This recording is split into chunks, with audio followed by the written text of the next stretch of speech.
All right, we are going to go ahead and get started. So welcome everyone to the Connect, Empower, Prevent IBP webinar series. My name is Ciara Scott, and I am a project manager here at the UNC Injury Prevention Research Center, and I will also be the moderator for today's webinar. And the purpose of this webinar series is to provide a platform for just information and idea sharing to generate discussion, foster connection, and provide opportunities to inform and empower injury and violence prevention research and initiatives.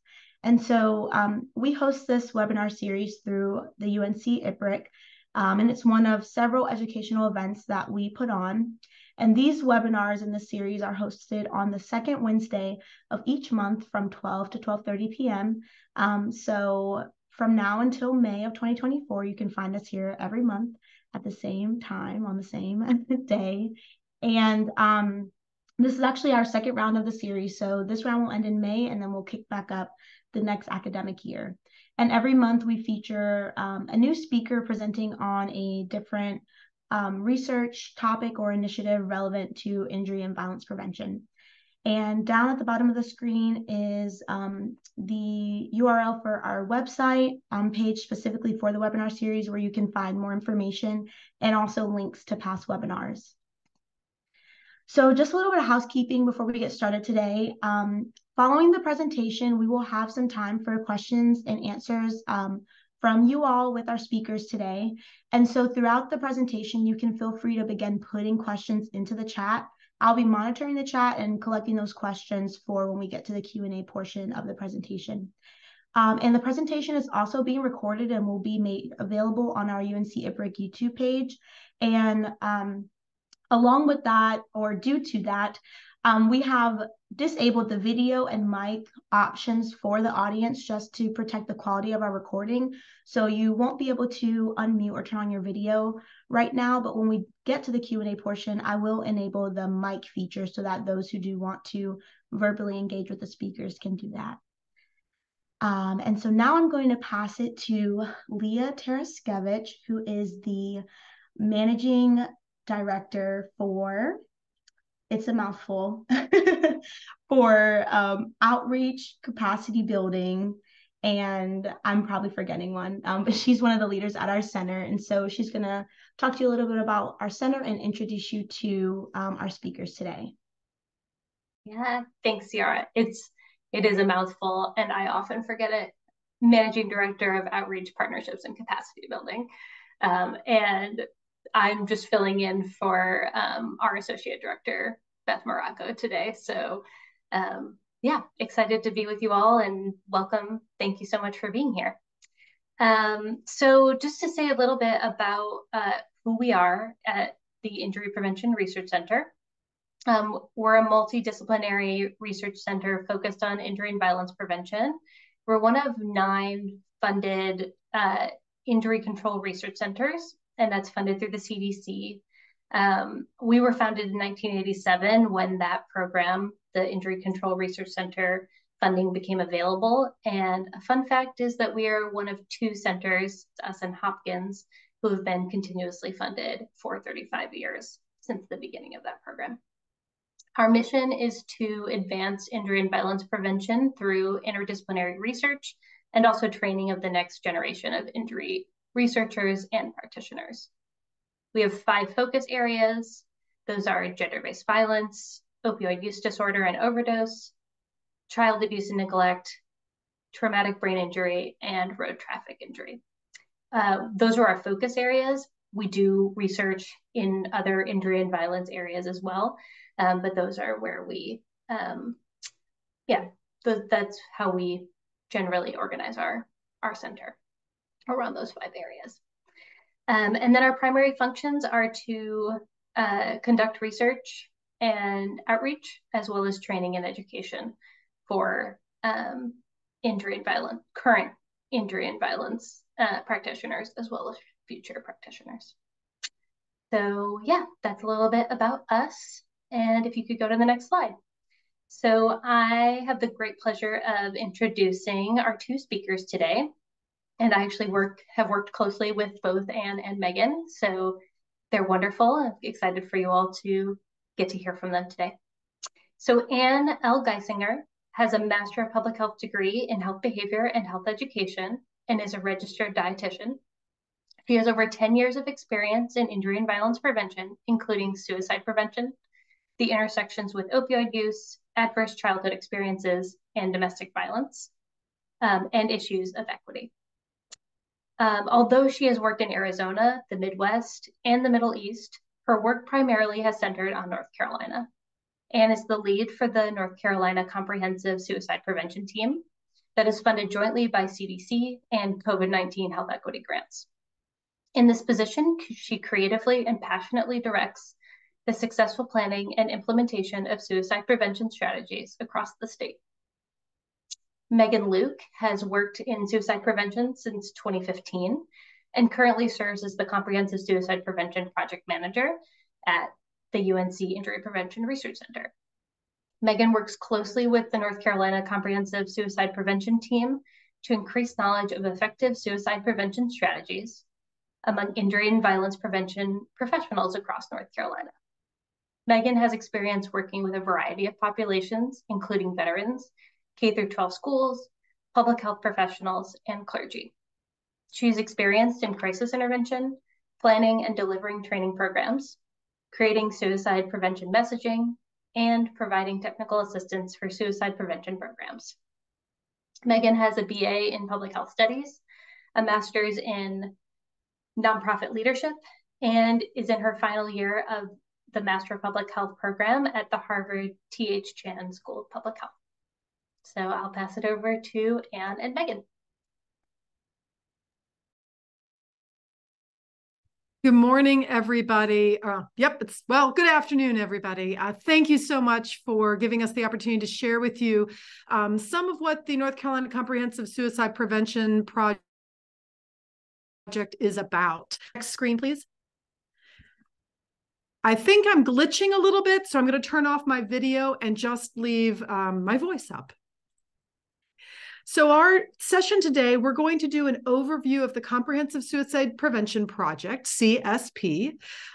We will talk about gatekeeper training, the promotion of safe storage of lethal means, and lastly, how we do funding of local communities. Next slide. Yep. Next slide. Great. So the Comprehensive Suicide Prevention Project, this started in 2020. The CDC came out with its first grant to support a public health approach to suicide prevention.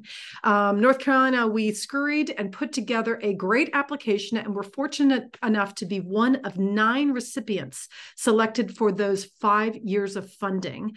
Then we were able to get additional funding through the COVID-19 Health Equity Grant for 2 of those years. So we've been able to braid that funding together.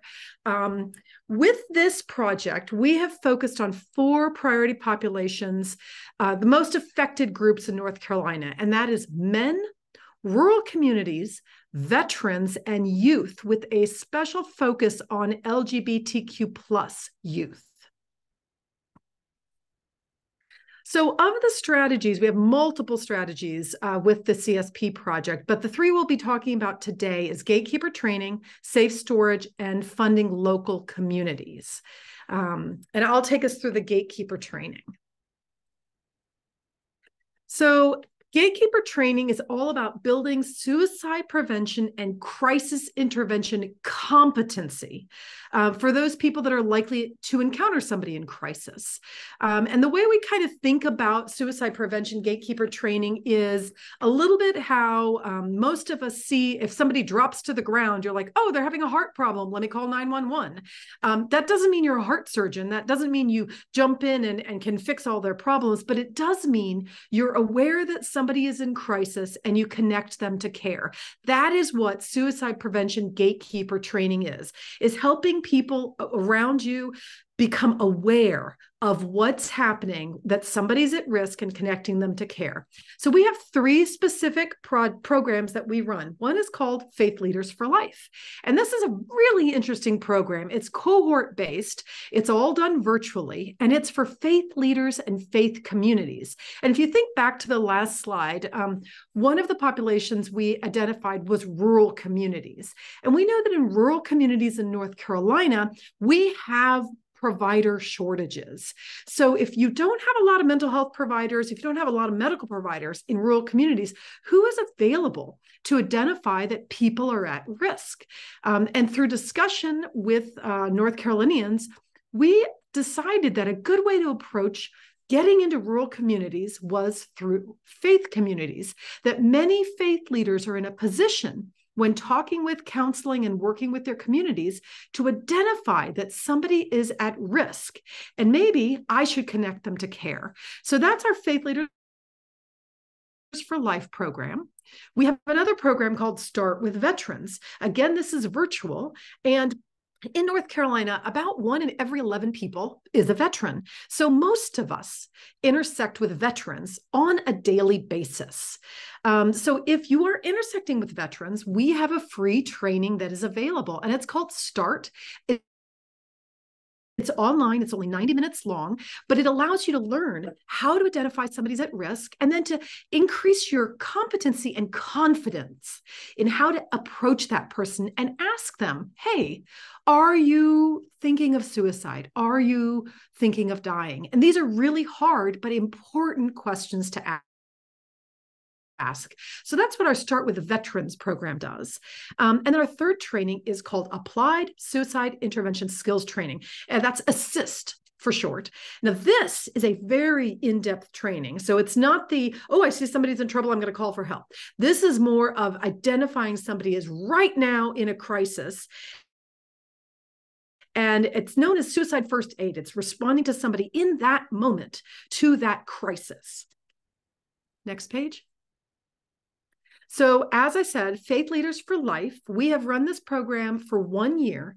We have been able to train 98 faith leaders and 137 members of faith communities. So it's not just the faith leaders. We wanted to give them some backup.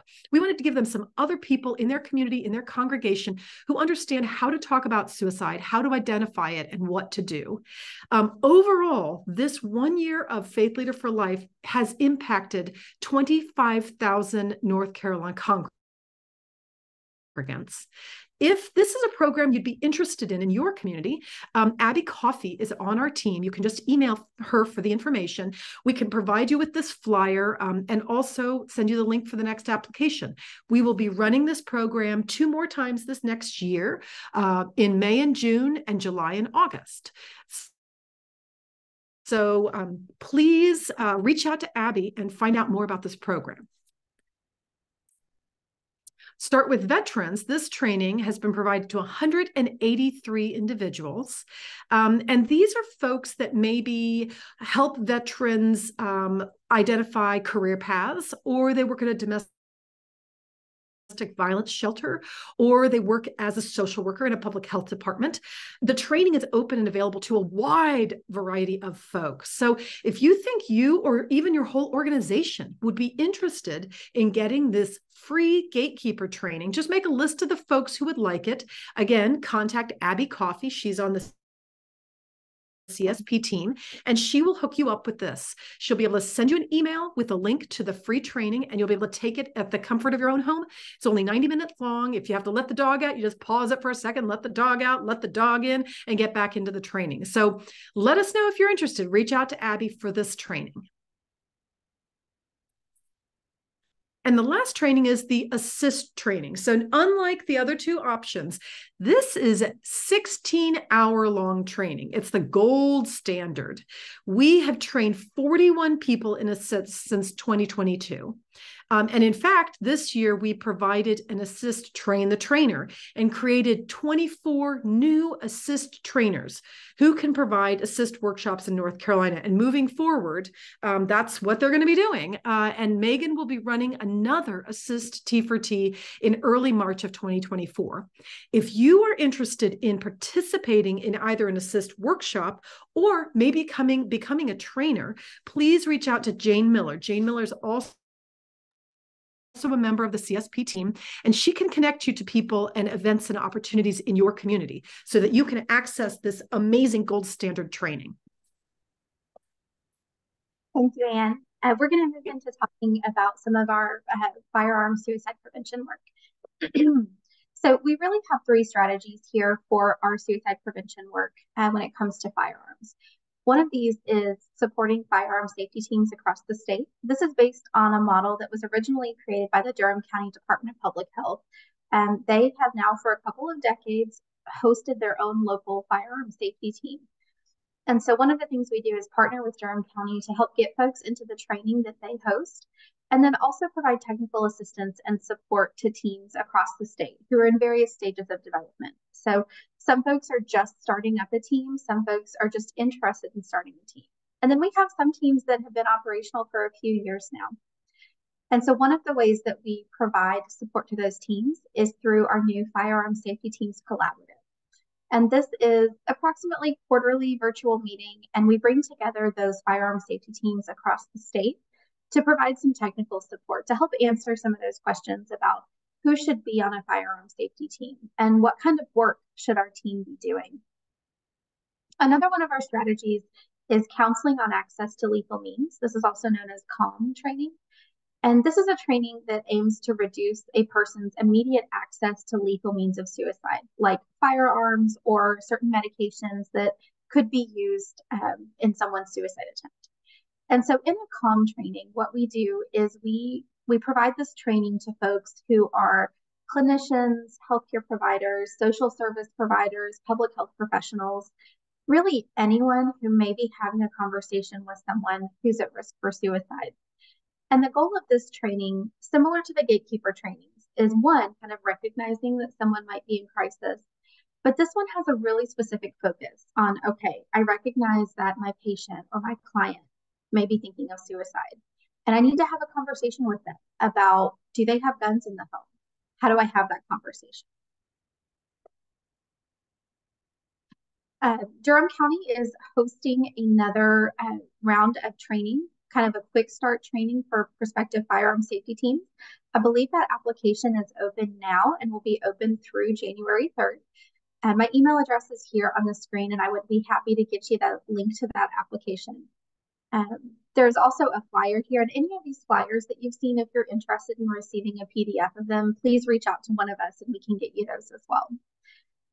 Our next Firearm Safety Team Collaborative meeting is going to be held on January 18th. I believe that is a Thursday afternoon, and we would love to have you there. Even if you don't have a firearm safety team currently and you just want to hear what other teams are up to, or have an opportunity to ask some questions of other established teams and kind of figure out what worked well for them and what they might recommend for your community. And again, CALM training is really that in-person option that we offer to be able to train folks in how to have those difficult conversations about lethal means. We know that firearms are far and away the most lethal means of suicide, and so that's why we do have such a strong focus on that in our CSP project. There is a virtual CALM training available. It is through a different entity, and it is an asynchronous online option, so you can kind of stop and start as needed. We've hosted 3 CALM Train the Trainer opportunities since the CSP project started. And one of the reasons we did that is because originally, when our project got started, there were 2 CALM trainers in North Carolina. So if you wanted to have an in-person CALM training or a live virtual CALM training, you had 2 choices for trainers, and they're both phenomenal, but obviously in high demand.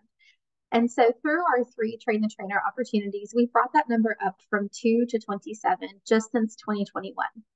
And we are planning to host another CALM Train the Trainer event next summer. So probably looking at June 2024 for that. And Jane Miller's contact information is here. If you'd like to be connected to a comm trainer in your community or find out more about comm, please reach out to Jane.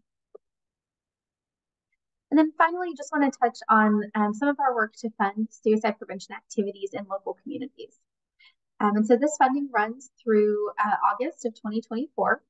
And we funded 6 programs that cover these counties. So we've got a good list of counties here because some of our teams do overlap and cover more than one county. You can see that we funded 3 local health departments and 3 nonprofits. So these are organizations that have been engaged in a lot of the things we've mentioned. So creating their own local firearm safety team, participating in comm Train the Trainer, and then going out to their community to provide comm training. Going through Assist Train the Trainer so that they can provide assist in their own local communities.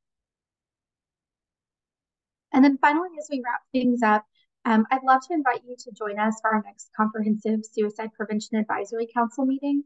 This is a quarterly virtual meeting. It's about 90 minutes, starts at 10 a.m.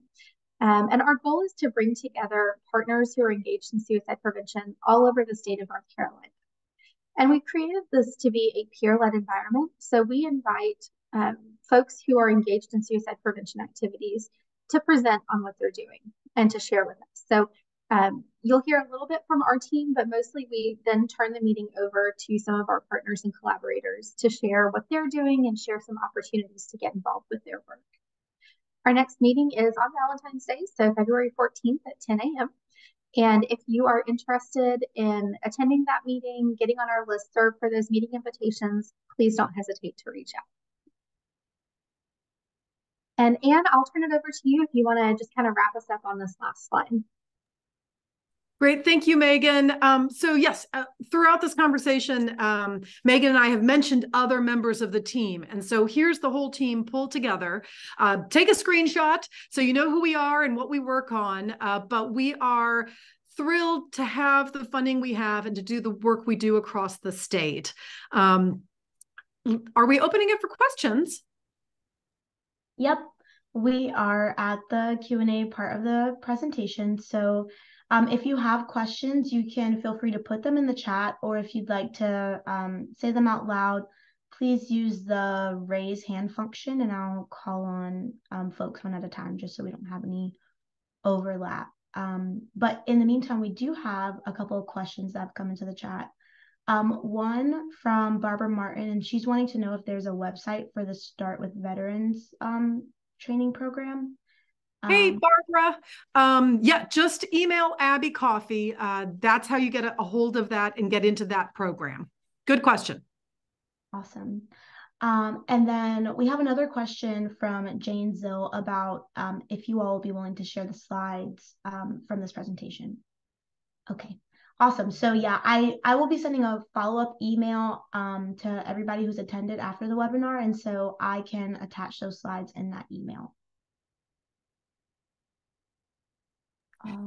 I see that Lynn commented that you love the virtual book club idea. Thank you, Lynn. That is one of that she's referring to how our Faith Leader for Life program is structured. Faith leaders apply to us to be part of the program, and we do a little orientation for them and ask them, do you know what you're getting into? We're talking about a 5-week commitment. And what we're asking people to do is do about an hour and a half of an online training every week. And then on Wednesday to show up virtually in a book club with all the other faith leaders, and there's between 12 and 14 in every session. And all of those faith leaders have done that training, and you're all prepared to work through, what was the training about? How does it intersect with my beliefs or how my community works? What vocabulary should I be using? How do I do this?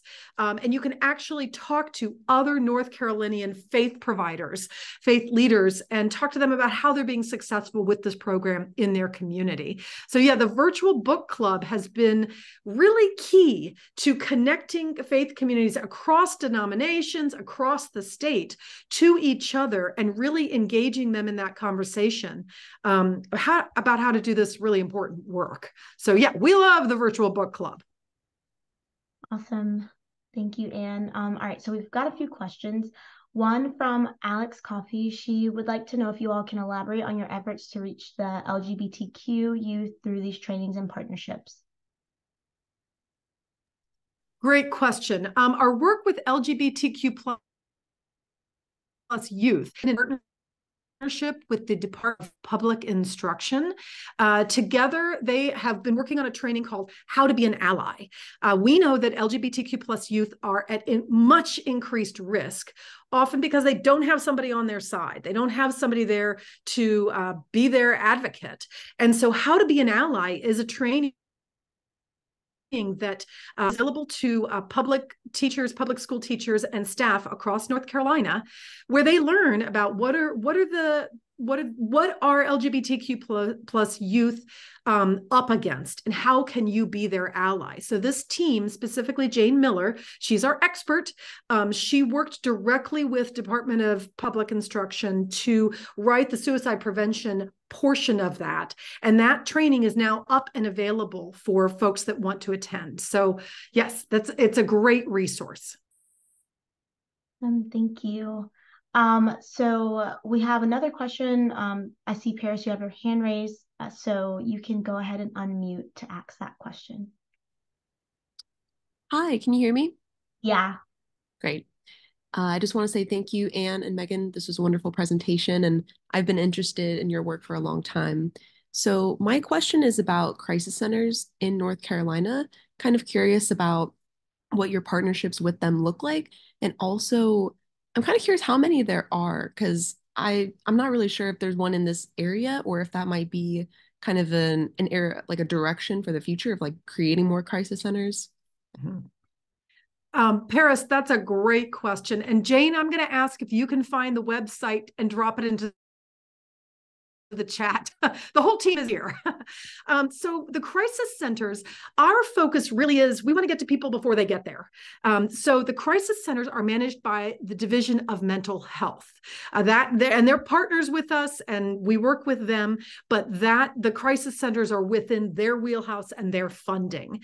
So the Division of Mental Health has on their website a link where you can go, and Paris, this is a great question. Go there, type in Orange County, and see what pops up, or Chatham, or wherever you are. And there are crisis centers linked to all the counties in North Carolina.